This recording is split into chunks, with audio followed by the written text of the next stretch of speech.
नमस्कार, सवाल 10 बजे देख रहे हैं आप और आपके साथ मैं खुरितु। मिडिल ईस्ट में जंग अब सिर्फ मिसाइलों की नहीं बल्कि दुनिया की ऑयल लाइफलाइन की जंग बनती जा रही है। एक तरफ अमेरिका के लगातार हवाई हमले, दूसरी तरफ ईरान की चेतावनी और अब रेड सी से लेकर हॉर्मूज तक समुद्री रास्तों पर बढ़ता हुआ खतरा।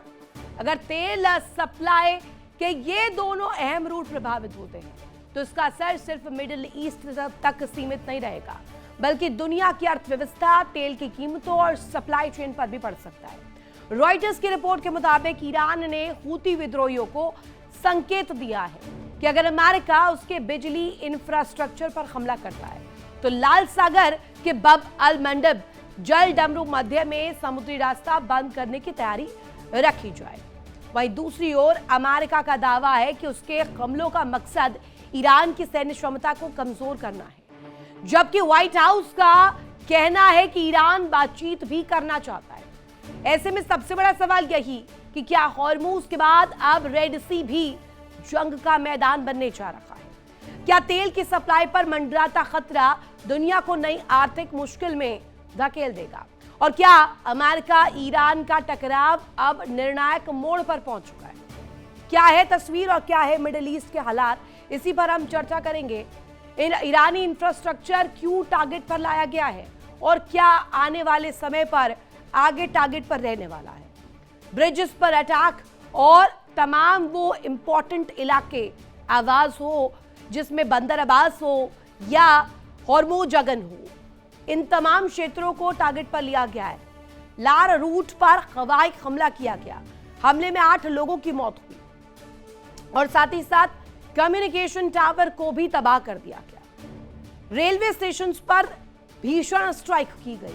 इसके अलावा बंदर अब्बास में पावर स्टेशन पर बमबारी की गई। साथ ही ईरान शहर पर एयरपोर्ट को खास तौर पर टारगेट किया गया क्योंकि यही वो नेटवर्क है जहां से कनेक्शन स्थापित होता है।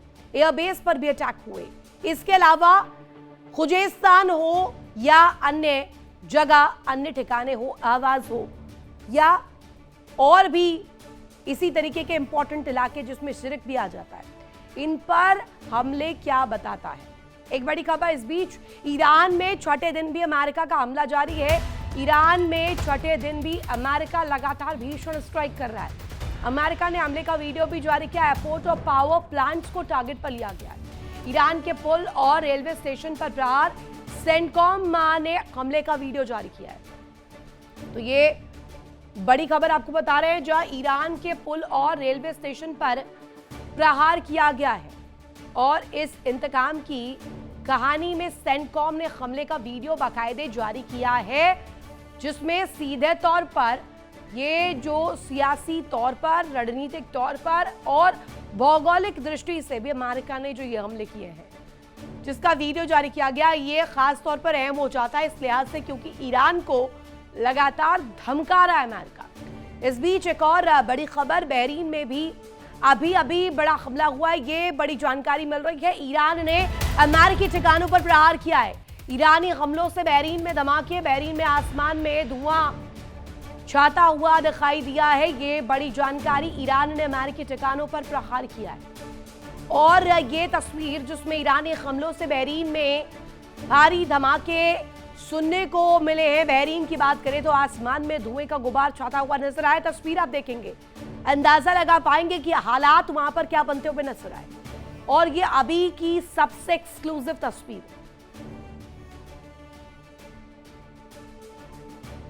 और इसी को लेकर करेंगे बड़ी चर्चा। हमारे साथ खास मेहमान जुड़े हुए हैं, group captain Ashish Sai sir, doctor DK Gupta sir और दामोदर सिंह, भू राजनीतिक विश्लेषक के रूप में हमारे साथ कनेक्ट है।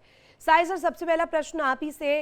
वेरी गुड मॉर्निंग और क्वेश्चन वेरी क्लियर कट कि ये जो संग्राम है आने वाले समय में कहाँ एस्केलेट हो रहा है और खास तौर पर अगर देखा जाए हॉर्मूज की वजह से ये जो तमाम ठिकाने जहां पर ईरान अभी निशाना बना रखा है, चाहे वो मिडिल ईस्ट के वो बेसेस हो जहां से यूएस इस्तेमाल कर रहा है ईरान के खिलाफ, इन हमलों की इंटेंसिटी क्या और क्या यही वजह है कि अमेरिका झुकने की कगार पर है?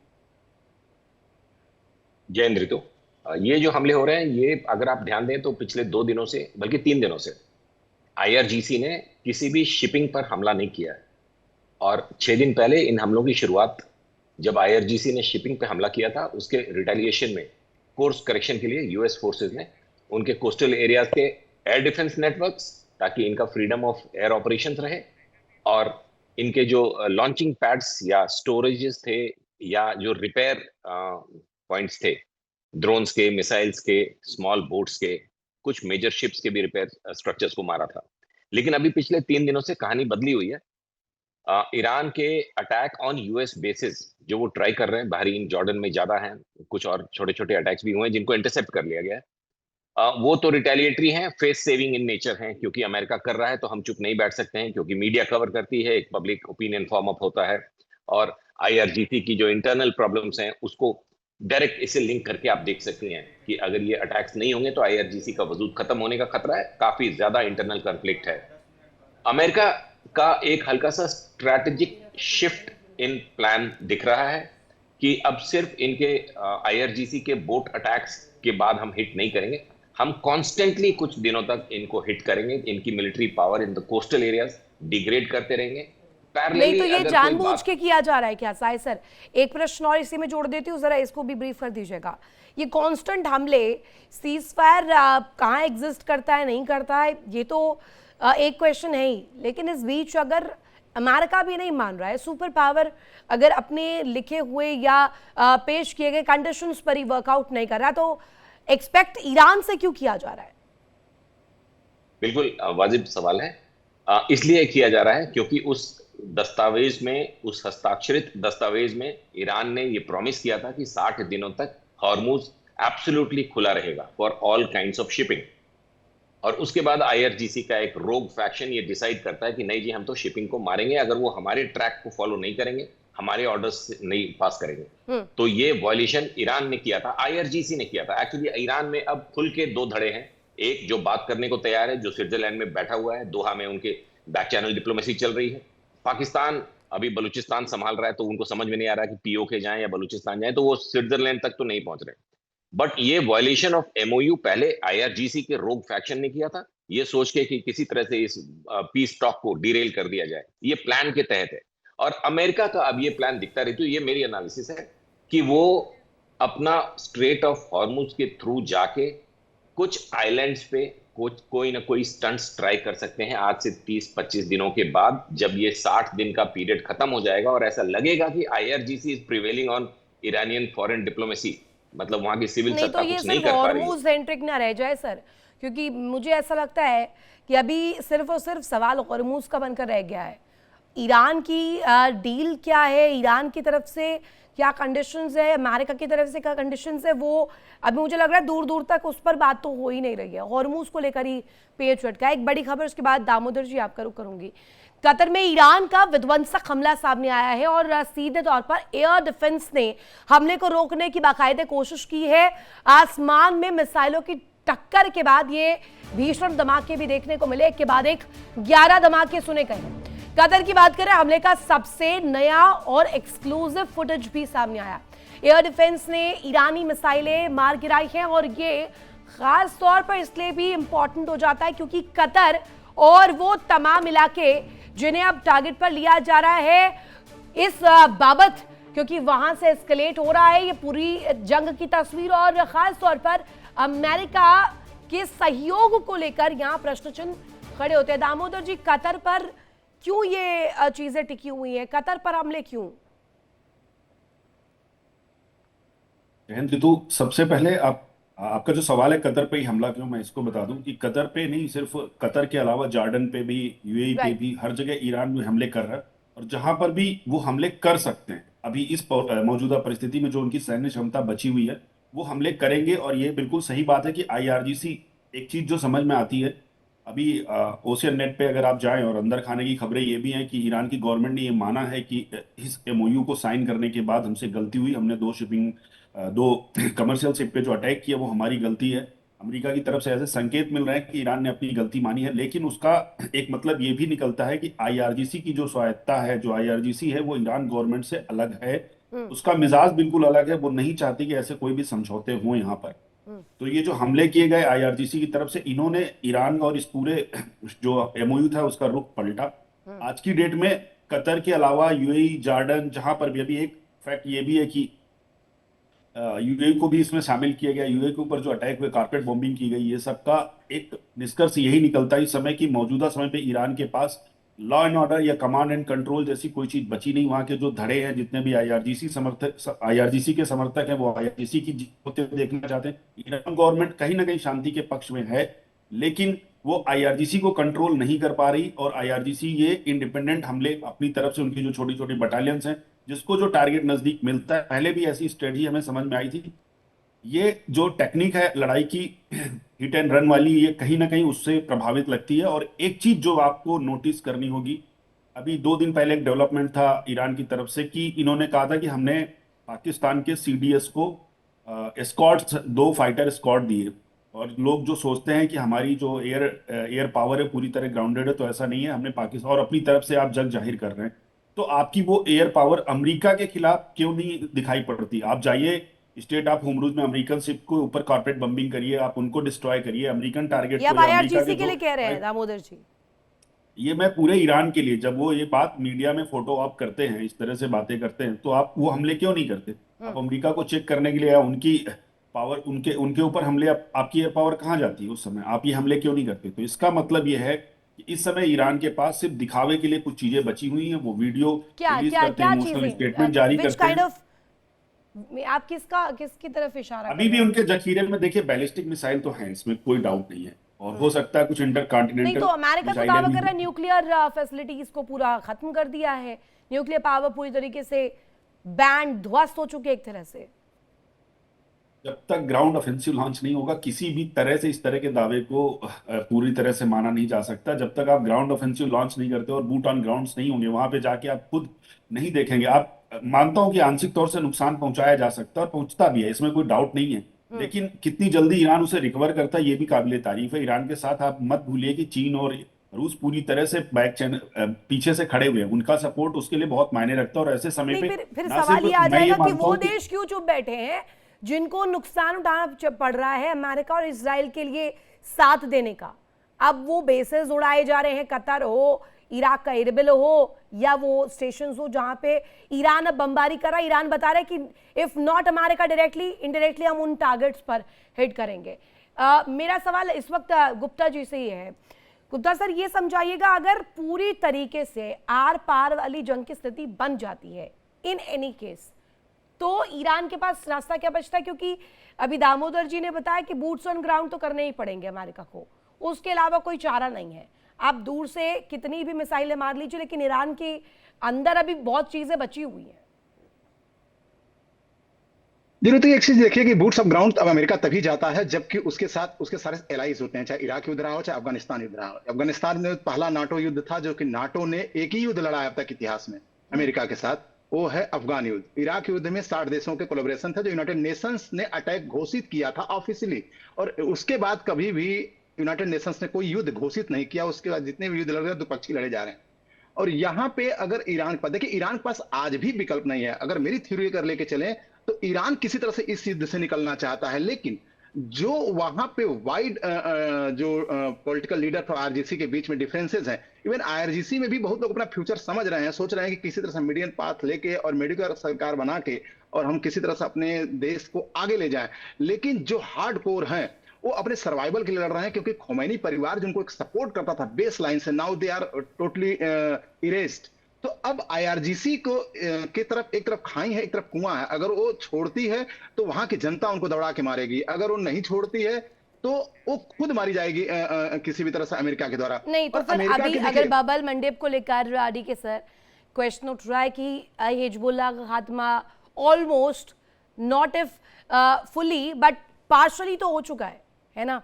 अब हूती हो, हमास हो, इन तमाम चीजों को अगर देखें, सिर्फ और सिर्फ ईरान के पक्ष में अभी यही नजर आ रहा है। अभी बूट्स ऑन ग्राउंड अगर करते हैं तो क्या ईरान की कमर टूट पाएगी इस परिप्रेक्ष्य में? मैं रितु जी पहले भाग में बताया कि कभी भी अमेरिका बूट्स ऑन ग्राउंड नहीं जाएगा, क्योंकि वो जितने भी युद्ध लड़ा है, चाहे वो नॉर्थ कोरिया के अगेंस्ट साउथ कोरिया, कोरिया के साथ, चाहे कोई भी, वो जनरली अवॉइड करता है और यहाँ पे वो नहीं करेगा क्योंकि वो ऑलरेडी वो कमांड में है। इस समय अमेरिका पूरी तरह से ईरान के कमांड में है। और वो आज नहीं कल। और देखिए, एक चीज समझना पड़ेगा, एक डॉट्स को आपको करना पड़ेगा। ट्रंप, मैं बार बार बोलता हूं, उसका कभी कभी जरा सा वो लिया जाता है कि ट्रंप एक अस्पष्टवादी नेता है। मैं बार बार बता रहा हूं कि वो अपना, वो हमारे लिए अस्पष्टवादी नहीं हो सकते, लेकिन उनको क्या करना है, ये अमेरिका ट्रंप और नहीं लड़ रहे हैं, ये मागा लड़ रहा है। और मागा के लिए उनका बिल्कुल क्लियर है। देखिए 2018 के अंदर चाइना की इकोनॉमी अमेरिका से 80% के बराबर आ गई थी। मतलब चाइना था 18 ट्रिलियन डॉलर का और अमेरिका पहुंच गया था लगभग 20 से 21 पे। लेकिन ट्रंप ने तभी से चाइना के खिलाफ काम करना शुरू कर दिया था, वही मागा लेके आए। और उसके बाद आज की कि चाइना की इकोनॉमी 65% ऑफ अमेरिका है, आज वो पहुंच गया 32 ट्रिलियन डॉलर पर, ये रह गए 20 ट्रिलियन डॉलर पर। और ये भी तो फैक्टर होते हैं ना। साई सर से मेरा प्रश्न है, साई सर कुछ डेटरेंस नाम की चीज होती है कि नहीं होती है?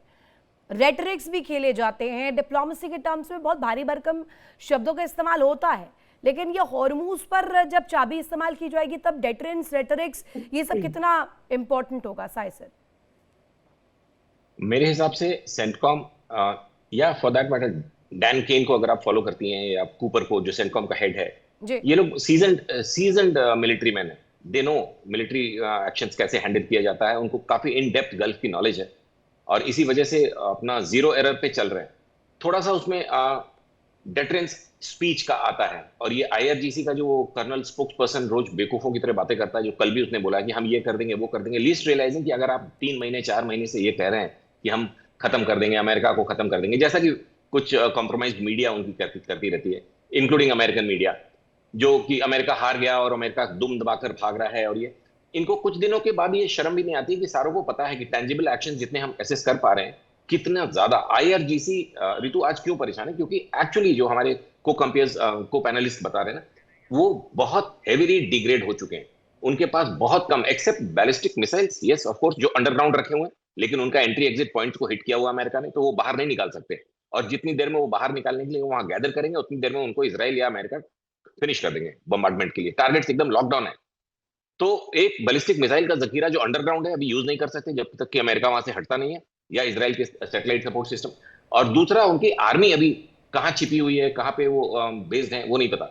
लेकिन स्पीच का थोड़ा सा रोल पड़ता है डिटरेंस का। अमेरिका के प्रेसिडेंट अगर कहते हैं कि हम खार्ज को टेक ओवर करेंगे, अभी एक हफ्ते पहले फर्स्ट डे जब शिप पे स्ट्राइक हुई थी, जब वो बहुत ज्यादा नाराज थे, तो 82nd डिव जो है, आई एम वेरी सरप्राइज कि पेंटागन 82nd डिव एयरबॉर्न को क्यों नहीं। इस पे ऐड ऑन कर दूं साई सर, मैं अगर सीधे बाबल मंडप का प्रश्न आपसे पूछूं, स्वेज कैनल से लेकर रेड सी से लेकर गल्फ ऑफ एडन तक, अगर मैं इसे पूरा जोड़ूं तो सीधे सीधे इजराइल इफेक्ट होगा, बिकॉज चाहे लगाए बगाए वहां पर इजराइल कुछ ना कुछ शेयर कर रहा है।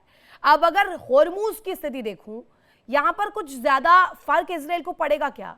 बाबल मंडप पर ज्यादा पड़ेगा या होर्मुज का ज्यादा पड़ रहा है इजराइल को? एज ऑफ नाउ जो डायरेक्ट कंट्रोल एक्सरसाइज कर रहा है ऋतु, आईआरजीसी हॉर्मुज पर। Same is not the case with anywhere else. अगर आप रेड सी की तरफ जाएंगे, आप बीच में लैंड सैंडविच को छोड़ दें, तो एक्सेप्ट यमन, बाकी सारी कंट्रीज जो सराउंडिंग है, वो आज से 4 महीने पहले जितना एंटी इजराइल थी, आज वो शायद ऑलमोस्ट उतना ही एंटी ईरान होके खड़ी हैं। और इसी वजह से डेस्परेट एक्ट के तहत तेहरान यमन को रीइंफोर्स, नॉट यमन, यमन के भी जो रोग फैक्शंस है, मतलब हूथीज को रीइंफोर्स कर रहा है कि रेड सी की तरफ। तो ये अगर आप देखेंगे, एज ऑन टुडे आईआरजीसी का थोड़ा बहुत डायरेक्ट कंट्रोल सिर्फ हॉर्मुज पे है, और इसीलिए सारा फोकल पॉइंट बातों पे ना जाए। रेड सी सिर्फ एक बातें हैं। ये जो एक्सेप्ट यमन, मैं बता रहा हूं, सारे कंट्रीज पिछले 7 दिनों में बहुत तेजी से वापस अमेरिका की तरफ आए हैं। जबकि हम याद करें कि सीज फायर जब हुआ था, तो बीच में कतार, सऊदी अरेबिया, इन्होंने काफी अपने टोन्स चेंज किए थे प्रो ईरान। वहां से टीम्स आती जाती थी, तेहरान तक बातें हो रही थी, और एक नया अलाइनमेंट दिखने लगा था। लेकिन तो ये नीचे वाली जो अफ्रीकन कंट्रीज है, सोमालिया हो गया या उसे एडजॉइनिंग कंट्रीज हो गई, मैं भी वही मैप चेक कर रही थी कि कितने एडजॉइनिंग कंट्रीज है, कितने एडजॉइनिंग अक्रॉस बॉर्डर शेयर होते हैं, वो कैसे इफेक्ट होंगे। दामोदर जी से एक प्रश्न मैं कर लेती हूँ। दामोदर जी, इफेक्ट क्या पूरे क्रॉस बॉर्डर्स पर पड़ेंगे कि नहीं? देखिए, पूरे क्रॉस बॉर्डर पे पढ़े ही नहीं पढ़ रहे हैं, ये बिल्कुल साफ दिखाई दे रहा है। अभी साया सर ने एक बात बोली, मैं उस बात को ही आगे लेके चलता हूँ और आपको क्लियर करता हूँ कि यमन के ऊपर, जब यमन पे आपका एक प्लेन लैंड करने वाला था और सबको पता है कि हुती के लिए आप मटेरियल लेके जा रहे हैं, आर्मामेंट्स लेके जा रहे हैं, तो यूएन ने तुरंत रिएक्ट करते हुए उसे लैंड ही नहीं करने दिया। उसके बाद हुती ने रिटेलिएट किया, अटैक किया। ये सब चीजें बिल्कुल दिखाती हैं कि इस समय ईरान की जो ये कार्रवाई है उस पर भारी पड़ रही है, पड़ोसी मुल्कों पे अटैक करने की, और ईरान के ऊपर ये दबाव अब पड़ोसी मुल्क भी बना रहे हैं कि अब हम आपके साथ नहीं है, अब आपके अगेंस्ट अगर अमेरिका कोई भी एक्शन करता है तो वहां पर हम पूरी तरह से समर्थन में खड़े। ये बात बिल्कुल सही है कि इस समय आईआरजीसी और ईरान के बीच के भी मतभेद सामने खुलकर आ रहे हैं। ईरान की जो गवर्नमेंट है, वर्तमान सरकार है, और आईआरजीसी आईआरजीसी की जीत, हठधर्मिता और उसकी जो एक यूं कहे फेस सेविंग के लिए जिस हद तक उनका ईगो आगे आ रहा है, उसकी कीमत ईरान इस समय चुका रहा है। अगर ये एमओयू साइन हुआ था और आप किसी तरह से 60 दिन तक रुक जाते तो अमेरिका के ऊपर ये नैतिक दबाव बनते हुए दिख रहा था कि आपको इस युद्ध को समाप्त करना है और आगे ईरान की मदद भी करनी है, चाहे वो बेशक किसी भी तरह से होता, लेकिन कम से कम युद्ध तो नहीं होता और ईरान यहां से रिबिल्ड कर सकता। वो अवसर जो इन्होंने खोया है, शायद अब अमेरिका इनकी कोई भी शर्त स्वीकार नहीं करेगा और अगले कुछ एक दिन में, महज मुझे लगता है 10 दिन के अंदर, ईरान दोबारा से बट इट अमेरिका के इज अ साथ बिग समझौता करने के लिए आयरनी, बाध्य होगा। दामोदर जी, इट्स अ बिग आयरनी कि एक ऐसा क्षेत्र, एक ऐसा, अगर भौगोलिक दृष्टि से भी देखें, 16 इस्लामिक कंट्रीज हैं पूरे मिडिल ईस्ट में, और वहां पर ईरान इतना ज्यादा परेशान है। इस्लामिक कंट्रीज होने के बावजूद, वहां पर इस्लाम सबसे प्रमुख धर्म होने के बावजूद, इस पर आप कुछ कहना चाहेंगे? देखिए रितु, आजकल जितने भी जियो पॉलिटिक्स रिश्ते होते हैं ना, सब इकोनॉमी पे डिपेंड करते हैं। अर्थ सबसे पहले, आर्थिक रिश्ते सबसे पहले हैं, उसके बाद ही जियो पॉलिटिक्स आती है। यहाँ पर किसी भी देश का किसी से जुड़ना, उसके लिए सबसे पहले वहां पे उसके आर्थिक रिश्ते कैसे, उसके रिसोर्सेज का दोहन कैसे किया जा सकता है और आपको किस देश से कितनी मदद मिलेगी, ये सब फैक्टर सबसे पहले आते हैं। आज वो इमोशनल चीजें नहीं रही कि हम किस देश के साथ धर्म के नाम पे, मजहब के नाम पे। आपने एक पॉइंट नोटिस किया भी कि जब यूएई के ऊपर अटैक होता है तो हमारे जो पाकिस्तान के प्रधानमंत्री वो ट्वीट करते हैं और कहते हैं हम इसकी आलोचना करते हैं, लेकिन उन्होंने ये नहीं कहा कि हम ईरान ने अटैक कराया या हुती ने किया, नाम किसी ने नहीं लिया। राइट। तो ऐसे समय में किसी भी तरह से आप देख लीजिए, हर जगह पर ये सबसे पहला फैक्टर होता है कि आपका मेरा हित सवाल किससे आपसे जुड़ा हुआ सीधे है, इतना है आर्थिक कि हित अगर किसके हिंदुओं साथ पर कैसे आवाज जुड़े हुए हैं। उठेगी, वैसे एकमात्र देश हिंदू जहां पर बाहुल्य है वो भारत ही है, लेकिन इसके बावजूद भी अगर देश भर में कहीं पर भी हिंदुओं को लेकर आवाज उठेगी, आई एम डैम श्योर कि पूरे दुनिया भर में, पूरे भौगोलिक दृष्टि से भी देखें तो हिंदू इकट्ठा होंगे। अब अगर इस्लामिक फ्रंट पर बात करें तो ये शिया सुन्नी वाली खाई के इतनी ज्यादा डेप्थ में है कि जिसकी वजह से अभी साथ नहीं दे रहे हैं। शिया और सुन्नी के साथ साथ आप ये उम्मा की बात करते हैं, पूरी तरह इनके जितने भी चीफ इस्लामिक कंट्री के जो चीफ होते हैं, लेकिन जब बात समर्थन करने की आती है तो सब अमेरिका के झंडे तले आ जाते हैं, क्योंकि इन्हें पता है कि इनका स्वार्थ कहाँ से जुड़ा हुआ है, इनके आर्थिक हित कहाँ से जुड़े हुए हैं और इनके मुल्क की जो तरक्की है वो कहाँ से जुड़ी हुई है। इन सबको पता है कि अमेरिका के अगेंस्ट जाके इनको कुछ मिलने वाला नहीं है। अगर आज की डेट में कतर को, यूएई को, बहरीन को कोई एयर डिफेंस दे पा रहा तो अमेरिका है। अमेरिका का थर्ड सिस्टम वहां पे लगा हुआ है। अगर आज वो भी नहीं होता तो ये इसराइल पे भरोसा कर नहीं सकते, और इसराइल के ऊपर भरोसा करेंगे भी तो इन्हें पता है इसराइल के वहां पे मोसाद के एजेंट जिस तरह से सक्रिय होंगे, आने वाले दिनों में वहां पे भी डोमिनेट करके रखेंगे, कभी भी किसी टारगेट को निशाना बना सकते हैं। अब इनके पास सिर्फ एक अमेरिका ले दे के कंट्री बचता है जो इनको प्रोटेक्शन प्रोवाइड करता है और जिसके साथ इनके बिजनेस हित भी जुड़े हुए हैं। ऐसे समय पे इनको भी अभी आपने नहीं देखा, खुलेआम कतर ने अमेरिका के राष्ट्रपति को प्लेन दिया एयरफोर्स वन, जिसको इस्तेमाल करते हैं वो, उस पर भी काफी सारी चर्चाएं हुई हैं।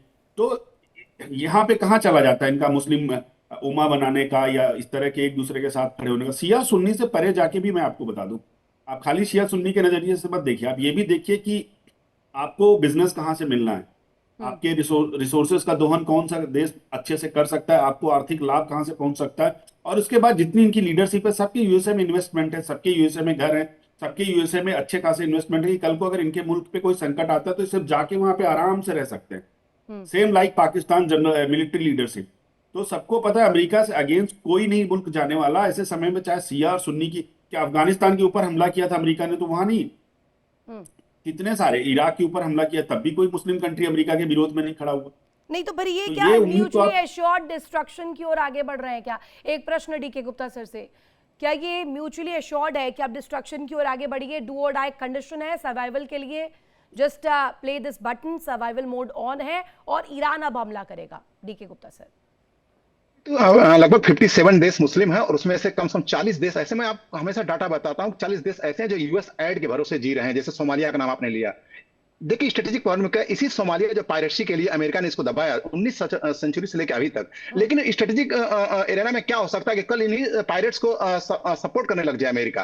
तो कुछ भी पॉसिबल हो सकता है। मुस्लिम देशों में जितना जो वेस्ट और नॉर्थ अफ्रीका के देश हैं उसमें सबको यूएस साइड देके जब आप पैसा दे किसी देश में लगाते हैं भारी मात्रा में, तो वहां के पॉलिटिकल एरिया में आप हस्तक्षेप करने लग जाते हैं। वो देश कभी अमेरिका के खिलाफ नहीं आएंगे। मिडिल ईस्ट के देश आज जिस तरह से परेशान है, आज से नहीं पिछले 40 साल से ईरान की वजह से, और अमेरिका ने उनको सुरक्षा देता रहा, और जिसकी वजह से उनकी टूरिज्म, उनका जो है ऑयल पर डिपेंडेंसी खत्म हुई, वो ईरान भरपाई नहीं कर सकता। और मैं एक डाटा देता हूं आपको कि जैसे चाइना का मिडिल ईस्ट से जो बिजनेस है लगभग $260 बिलियन का है, और अमेरिका से $600 बिलियन का है, और ईरान से महज $13 बिलियन का है, और इजराइल से भी 30 है। सब बिजनेस गेम है क्या?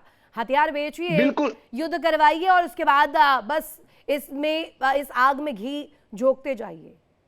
कम से कम 10 से 20 किताबें लिखी गई हैं अमेरिका के ऊपर कि America is a war economy.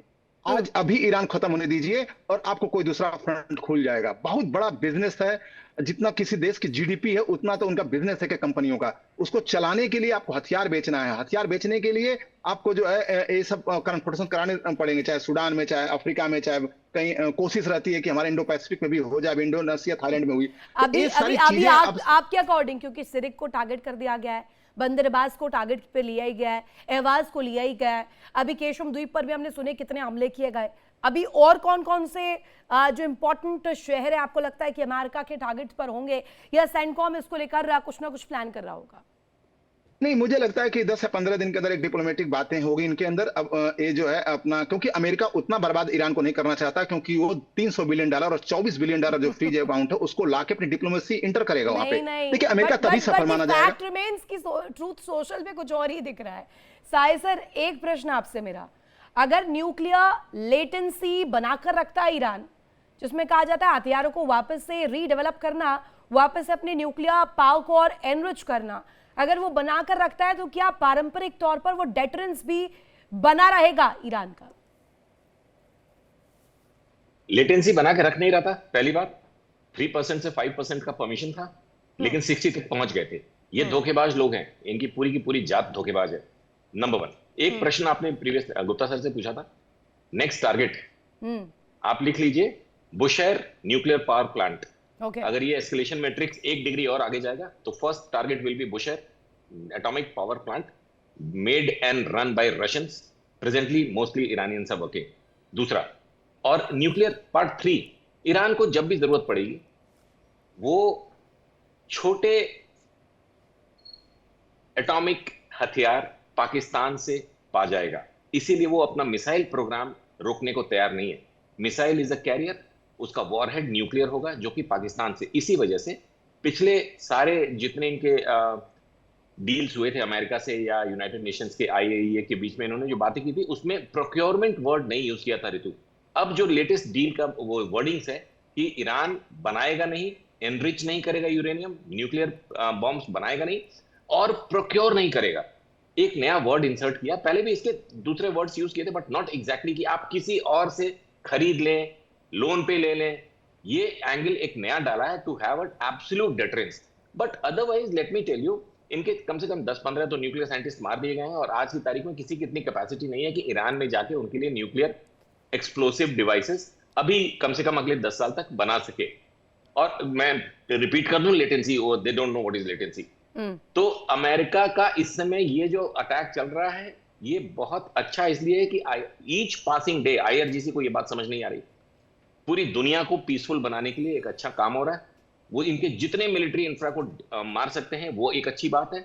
और मुझे लगता है कि 82nd एयरबॉर्न डिव का कहीं ना कहीं इस्तेमाल होगा। हालांकि Trump not being a military guy बहुत ज्यादा डरे हुए हैं to put American soldiers in harm's way, but एक आधा एक्शन हमें लगता है, क्योंकि जिस तरह से वो हॉर्मुज को इंसुलेट कर रहे हैं, जितने सदर्न कोस्टल रीजन हैं ईरान के, उनको एकदम सैनिटाइज कर दिया ऑलमोस्ट, कि अब ये छोटे मोटे ड्रोन या बोट को भी पिछले 4 दिनों से नहीं निकाल पा रहे। एक आधा कहीं डीप 10-15 किलोमीटर डीप से। की बात है कि अमेरिका सुपर पावर इस तरीके की कोई प्रयास नहीं कर पा रहा, लेकिन मिसाइल डिफेंस पावर और सीधे सीधे एयर पावर की अगर मैं बात करूं तो आयरन डोम हो, डेविड स्लिंग हो, थार्ड हो, इस तरह की जो एक सीधे तौर पर कहा जाए एक क्षमता हो जिससे रोका जाए, दुश्मन के हमले से बचा जाए, इस तरह की कोई तकनीक हो, अभी आज के समय में, आज के परिप्रेक्ष्य में कितने कारगर है सर?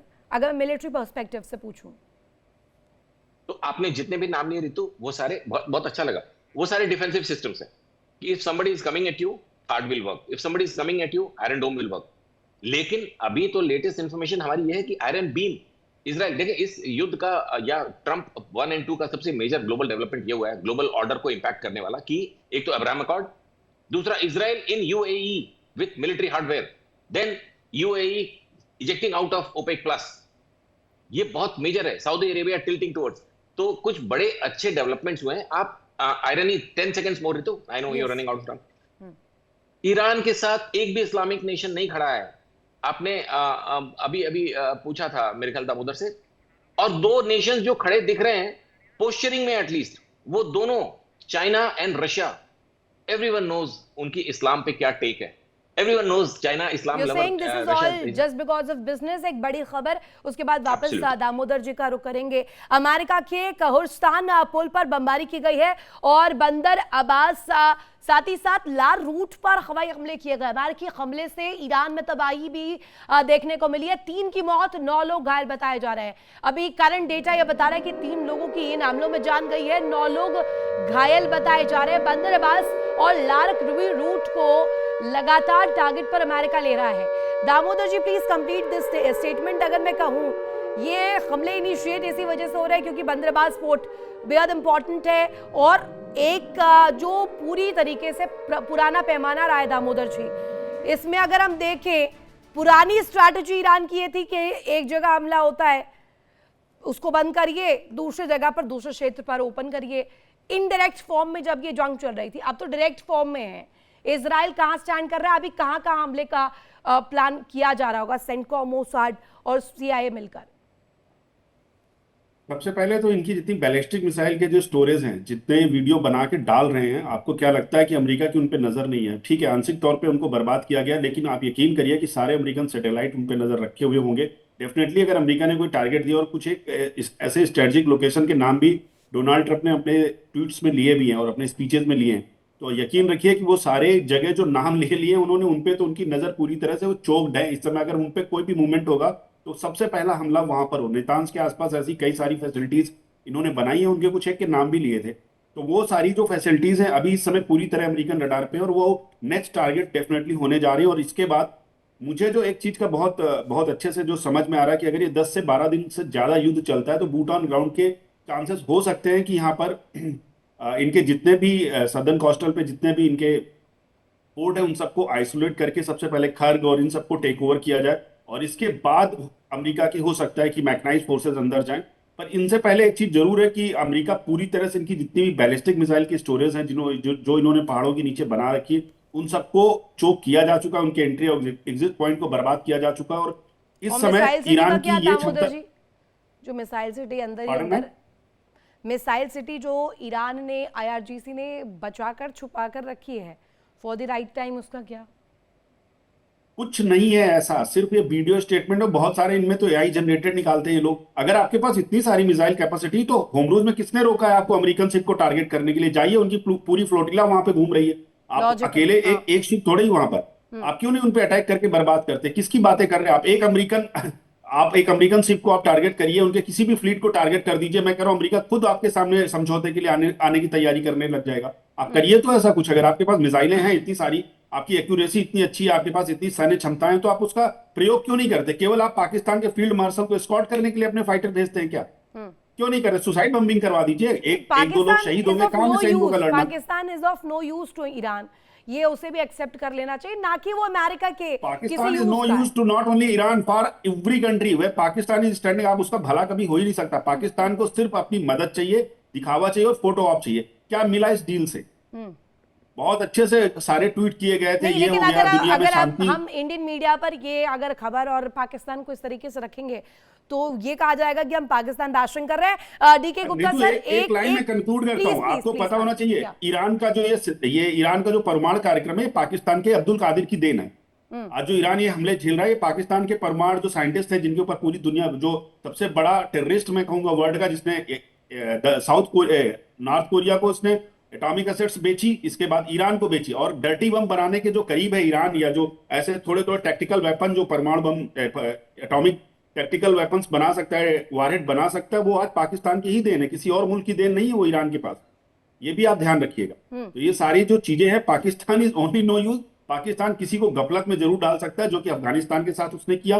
सबसे पहले आप देखिए ना, पाकिस्तान का कहीं पर भी इस्तेमाल किसी मुल्क ने अगर किया है तो उसको सिर्फ बर्बादी नसीब हुई। ठीक है, एक बड़ी खबर पाकिस्तान के ऊपर तो भरोसा किया ही नहीं जा करेंगे। अमेरिका होमरोज जगन में भी हमला हुआ है। अमेरिका का इस क्षेत्र में भीषण वार देखने को मिला। अमेरिकी ने एक और पुल को टारगेट किया, अमेरिकी सेना ने यहां पर टारगेट किया है। अमेरिकी हमलों में काफी नुकसान की खबर भी सामने आई है।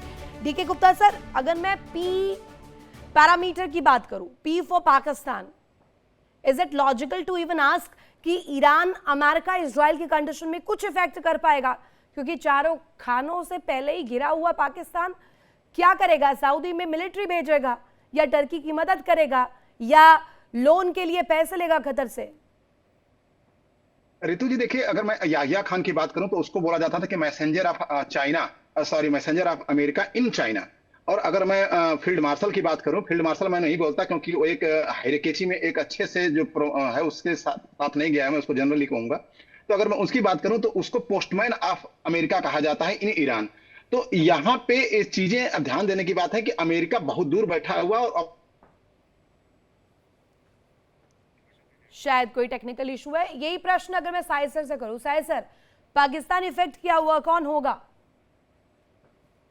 रितु एक बड़ा 30 सेकंड इस पे भी प्लीज। हाँ, ये जो यमन पे हमला हुआ है, जिसको एक्चुअली यमन की अपनी रेगुलर आर्मी ने शायद डिनाई किया था, एक ईरानियन एयरक्राफ्ट, महान एयरक्राफ्ट को, जिसमें टेक्निकल सपोर्ट फॉर हुतीज एंड उनके टेरर विंग्स के लिए जा रहे थे, उसको नहीं लैंड करने देने के लिए डिस्परेशन में उन्होंने अपने एक रनवे को उड़ा दिया। उसके जवाब में हुतीज ने सऊदी अरेबिया में अबन को उड़ा दिया। सऊदी अरेबिया के साथ पाकिस्तान के डिफेंस पैक्ट है, तो सऊदी पे हुआ हुतीज का हमला, पाकिस्तान पे हमला होता है। लेकिन एक शब्द जनरल मुनीर या पाकिस्तान की किसी मिलिट्री या किसी ने भी नहीं बोला कि अब पाकिस्तान क्या करेगा, विल दे अटैक हुतीज जो कि ईरान के प्रॉक्सीज हैं। इतना इंटरेस्टिंग डेवलपमेंट है, बट ये मेन स्ट्रीम से कैप्चर नहीं हुआ, including the western media. Very interesting. ये बताता है पाकिस्तान की औकात। अभी एक साल पहले एक डिफेंस डील किया है सऊदी के साथ, सऊदी पे डायरेक्ट नहीं, मुझे ये एक्चुअली जेन्युइनली जानना है, पाकिस्तान की आवाम क्या देख नहीं रही है? क्या मुनीर क्या कर रहे हैं, शहबाज शरीफ क्या कर रहे हैं? वो सिर्फ और सिर्फ एक तरह से जुमले पेश करके वहां की आवाम को एक तरह से बेवकूफ बनाने का प्रयास कर रहे हैं। और ये क्या उनको समझ नहीं आ रहा है? सऊदी में मिलिट्री भेजने का क्या मतलब है? आता है, समझ आता है। वो हेल्पलेस लोग हैं। पाकिस्तान की आम जनता, जिसको इंग्लिश में मिलिट्री जूंटा बोलते हैं, governed by the military rulers, वो उनको सब पता है। वो इंडिया में शामिल होना चाहते हैं, लाइक पीओके। वो चुपे चुपे इंडिया की तारीफें करते हैं अगर आप हार्ट टू हार्ट बात करेंगे। लेकिन वहां का जो गवर्नेंस सिस्टम है, ISI govern military and military govern civilian government, ये एक अम्ब्रेला के तहत उनको exactly what Iran does, crush करके रखा हुआ अपने लोगों को। वहां पे फ्री मीडिया नहीं है, आप नहीं बोल सकते, आपको तुरंत आईएसआई उठाए। बलूचिस्तान में 10,000 लोगों को गायब कर दिया है पाकिस्तान की आर्मी ने, जो अपना सेसेशन मांग रहे थे। अभी शायद कल उन्होंने डिक्लेयर भी कर दिया किसी डॉक्यूमेंट में कि हम इंडिपेंडेंट कंट्री हैं, हम, ये हमारा फ्लैग है, ये हमारा कॉन्स्टिट्यूशन है, ये हमारा पता नहीं क्या क्या, जो कि अभी एक्सेप्टेबल नहीं है यूनाइटेड नेशंस में। तो Pakistan is a failed state. वहां के लोगों के ऊपर मुझे दया आती है, जो आम जनता है वहां की, जो जानती है कि दे आर बीइंग मिसगवर्न्ड, मिसरूल्ड, उनका दाना पानी दूध पेट्रोल भीख पे जिंदा चल रहे हैं। It's a very very unfortunate state for Pakistan. And is when we say Pakistan is a रोग नेशन, हम किसी भी सोसाइटी का या ग्रुप का जब बात करते हैं तो we talk about the dominant factor of the nature. जब पाकिस्तान को रोग बोलते हैं, that does not mean all the Pakistanis are rogue. एक प्रश्न इसी में सर, ये कि एक तो अमेरिका के साथ सहयोगी साझेदार होने के लिए पाकिस्तान ने एक बहुत बड़ा नमूना पेश किया, हम डील कराएंगे, ईरान अमेरिका इजराइल के बीच जंग रुकवाएंगे। लेकिन अब्राहम अकॉर्ड्स की बात करें या रीजनल डिस्प्यूट्स की बात करें, इजराइल के साथ जो उसका रिश्ता है, कभी उसे एडमायर नहीं किया एज अ कंट्री इजराइल को, और उसी का साथ दे रहे हैं। क्योंकि अगर देखा जाए डायरेक्टली इनडायरेक्टली लाहे बगाहे अमेरिका का साथ देने का मतलब इजराइल का साथ देना। अब इसका जवाब क्या होगा पाकिस्तान के पास? एग्जैक्टली आप अब्राहम अकॉर्ड पे चुप बैठे हो 2 महीने से, आप बोर्ड ऑफ पीस पे चुप बैठे हो 6 महीने से, अपनी स्ट्रेटेजी, अपना नेशनल आपका ऑर्डर क्या है? Are you aligned with America? Then recognise Israel. अगर वो कह रहा है अब्राहम अकॉर्ड पे आ जाओ, तो वो साइंटिफिक बातें कर रहा है कि तुम हमसे बोर्ड ऑफ पीस में हमको 1 बिलियन देने वाले हो, देंगे कहां से, है नहीं, लेकिन उस पर चर्चा चल रही है पाकिस्तान में कि बोर्ड ऑफ पीस में जाना है कि नहीं। अब्राहम अकॉर्ड के बारे में कुछ बोल रही ही नहीं है। कुछ थर्ड रेट के उनके मिनिस्टर्स कहते हैं नहीं जी हम तो उसमें नहीं जाने वाले। तो से दैट ऑफिशियली तुम अमेरिका के साथ भी हो और तुम इजराइल के डायरेक्ट रिक्रिएशन ऑफ गाजा में शामिल होने की कोशिश कर रहे हो, तो इजराइल को अब्राहम अकॉर्ड में शामिल होकर उनको रिकॉग्नाइज कर दो। इनके यहाँ state policy, state governance, I mean it's a very pathetic, I have no words. उनके यहाँ कोई एक सेम सिस्टम जैसे हमारे इंडिया में है, एक थिंक टैंक होती है, एक पार्लियामेंट होती है, वो डिसाइड करते हैं, नेशनल पॉलिसी डिसाइड करते हैं। ये कभी चाइना के साथ खड़े, कभी ईरान के साथ खड़े, कभी सऊदी के साथ खड़े, अब हूतीज पे अटैक करने की बारी है तो चुप करके बैठे हैं। तो इनको एकदम गवर्नेंस का एबीसीडी नहीं पता। मुनीर की बॉडी लैंग्वेज, मुनीर का आई बॉल मूवमेंट कभी देखना रितु, आप आपके दर्शकों को बड़ा इंटरेस्टिंग होगा। यू विल रियलाइज उनके जो प्राइम मिनिस्टर, उनकी body language when he is talking to Vance, JD Vance या अमेरिकन, कोई ऐसा खासा ध्यान देता नहीं है। डिप्लोमेटिक टर्म्स में भी देखिए, ना इजराइल, ना रशिया, ना अमेरिका खुद साझेदार जो कदम उठाते हैं उन देशों के साथ, वो देश उन्हें एडमायर नहीं कर रहे, तो पाकिस्तान को और कौन सी कंट्री, दुश्मन तो छोड़ ही दीजिए, पाकिस्तान को उस लिहाज से देखा ही नहीं जाता जो बॉडी लैंग्वेजेस उसकी एनालाइज की जाए। बहुत शुक्रिया आप तीनों का ही, समय मेरे पास इतना ही था, कीमती वक्त देने के लिए आप तीनों का ही शुक्रिया। इसी के साथ यहाँ रुकेंगे एक छोटे से ब्रेक के लिए। ब्रेक के उस पार भी खबरें लगातार जारी है, बने रहिए इंडिया डेली के साथ।